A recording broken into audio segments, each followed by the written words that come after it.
34 राजे महाराजे पौराणिक। 1 उत्तानपाद। मनु एवं शत्रुपा के पुत्र सुनीति एवं सुरुचि नाम की 2 रानियां थीं। सुनीति के पुत्र जगत प्रसिद्ध ध्रुव तथा सुरुचि के पुत्र उत्तम थे। ध्रुव विमाता सुरुचि के व्यवहार से दुखी होकर 5 वर्ष की अल्पायु में वन में जाकर घोर तपस्या की तथा भगवान की अनुकंपा प्राप्त की। अनेक वर्षों तक राज्य करने के बाद तारामंडल में स्थायी स्थान प्राप्त किया।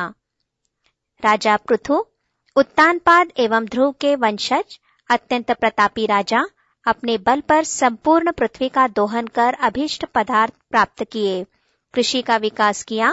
धरती का नाम पृथ्वी इन्हीं के नाम पर पड़ा। राजा इक्ष्वाकु राजा दशरथ के पूर्वज अत्यंत प्रतापी राजा, इनके नाम पर ही इक्ष्वाकु वंश का आरंभ हुआ, जिसमें अनेक अन्य राजा हुए। मांधाता इक्ष्वाकु वंश के प्रतापी राजा।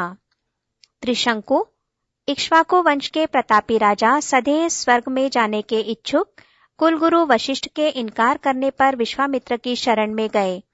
उन्होंने अपने तपोबल से उन्हें सदैव स्वर्ग पहुंचा दिया, किंतु राजा इंद्र ने उन्हें नीचे धकेल दिया।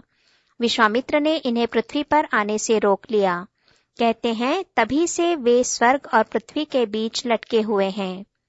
राजा हरिश्चंद्र अपनी सत्यवादिता के लिए विख्यात अयोध्या के प्रसिद्ध राजा स्वप्न में अपना राज्य विश्वामित्र को दे दिया। उसकी दक्षिणा के लिए अपनी पत्नी तथा पुत्र के साथ स्वयं को भी बेच दिया। राजा हरिश्चंद्र नाटक को देखकर ही महात्मा गांधी ने सत्य को अपनाया। राजा सगर चक्रवर्ती सम्राट अश्वमेध यज्ञ के लिए घोड़ा छोड़ा, जिसे इंद्र ने चुरा लिया। उसे ढूंढने के लिए उनके 60,000 पुत्रों ने पृथ्वी खोद डाली, जो बाद में सागर में बदल गए। पृष्ठ 180। अंशुमन राजा सगर का पौत्र तथा असमंजस का बेटा। अश्वमेध यज्ञ का घोड़ा कपिल मुनि के आश्रम से लाकर सगर का यज्ञ पूरा कराया। राजा दिलीप राजा अंशुमन का पुत्र गाय को सिंह से रक्षा हेतु स्वयं को सिंह के सामने भक्षण के लिए प्रस्तुत कर दिया। शरणागत वत्सल के रूप में प्रख्यात। राजा भागीरथ राजा दिलीप के पुत्र, इन्होंने घोर तपस्या कर गंगा और फिर शंकर भगवान को प्रसन्न किया। इनके प्रयास से ही गंगा पृथ्वी पर आई तथा सगर के पुत्रों को अपने जल से स्पर्श द्वारा मुक्ति प्रदान की। राजा रघु इक्ष्वाकु वंश के राजा दीर्घबाहु के पुत्र, अत्यंत प्रतापी राजा, उनके नाम से ही इस वंश को रघुवंश भी कहा जाता है। आज राजा रघु के पुत्र, इनकी पत्नी का नाम इंदुमती था। राजा दशरथ इन्हीं के पुत्र थे। दशरथ भगवान राम के पिता, अपने शासनकाल में देवताओं की मदद करने वाले प्रतापी राजा, पुत्र शोक में प्राण त्याग कर एक आदर्श प्रस्तुत करने वाले। राजा जनक सीता जी के पालनहार पिता, इनका वास्तविक नाम शीरध्वज था। मिथिला देश के राजा, आत्मज्ञानी तथा विद्वानों के संरक्षक। प्रसिद्ध विद्वान याज्ञवल्क्य तथा गार्गी का शास्त्रार्थ इन्हीं के दरबार में हुआ था। राजा पुरूरवा चंद्रवंश के प्रतापी राजा। ययाति राजा नहुष का पुत्र, दैत्यराज वृषपर्वा की पुत्री शर्मिष्ठा तथा दैत्य गुरु शुक्राचार्य की पुत्री देवयानी के पति। वृद्ध होने पर अपने पुत्र पुरु को अपना बुढ़ापा देकर युवावस्था प्राप्त की। दुष्यंत चंद्रवंश के एक प्रतापी राजा, इनके पिता का नाम रैम्य था। महर्षि कण्व के आश्रम में विश्वामित्र द्वारा मेनका से उत्पन्न पुत्री शकुंतला से विवाह किया।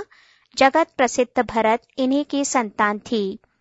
भरत दुष्यंत एवं शकुंतला का पुत्र, बचपन में सिंह शावकों के साथ खेला करते थे।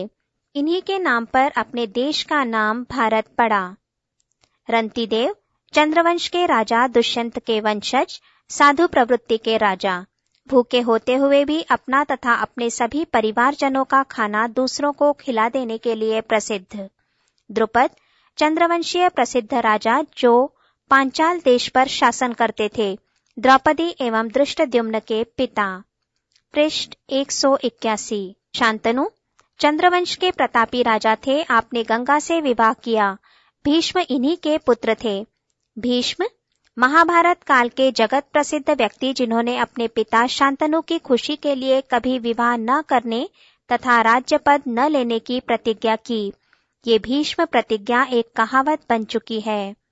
चित्रांगद एवं विचित्रवीर्य शांतनु के सत्यवती नामक पत्नी से प्राप्त पुत्र। चित्रांगद की मृत्यु शीघ्र ही हो गई थी, अतः विचित्रवीर्य ने भीष्म की देखरेख में राज्य किया। धृतराष्ट्र एवं पांडु। विचित्रवीर्य के पुत्र, इन्हीं के पुत्र क्रमशः कौरव तथा पांडव कहलाए, जिनके बीच हुआ प्रसिद्ध युद्ध महाभारत का युद्ध कहलाता है। युधिष्ठिर पांडु एवं कुंती के बड़े पुत्र, सत्यवादी तथा धर्माचरण के लिए विख्यात, महाभारत युद्ध के बाद हस्तिनापुर के राजा हुए। परीक्षित अर्जुन के पौत्र तथा अभिमन्यु के पुत्र, कहते हैं इनके राज्यकाल में ही कलयुग का प्रवेश हुआ। जंगल में शिकार खेलते हुए प्यास से त्रस्त क्रोध में मुनि के गले में मरा हुआ सांप डाल दिया। ऋषि पुत्र के श्रापवश उसी सांप ने 7 दिन बाद परीक्षित को डस लिया। इन 7 दिनों में उन्होंने शुकदेव से श्रीमद्भागवत की कथा सुनी। जन्मेजय परीक्षित के पुत्र, अपने पिता के सर्पदंश से क्रोधित सभी सांपों का वध करने का संकल्प लिया। बाद में ऋषियों के समझाने से ये संकल्प वापस ले लिया। यदु राजा ययाति के पुत्र, इन्हीं के नाम पर यदुवंश आरंभ हुआ, जिसमें श्री कृष्ण का जन्म हुआ।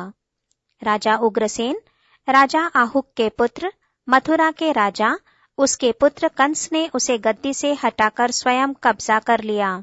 बाद में श्री कृष्ण ने कंस का वध कर उग्रसेन को पुनः राजा बनाया। प्रस्तुत पृष्ठ पर एक नोट है जो इस प्रकार है। भारत को जानो प्रतियोगिता के संचालन हेतु मार्गदर्शिका अलग पुस्तिका के रूप में उपलब्ध है।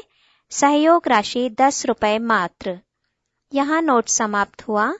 पृष्ठ 182।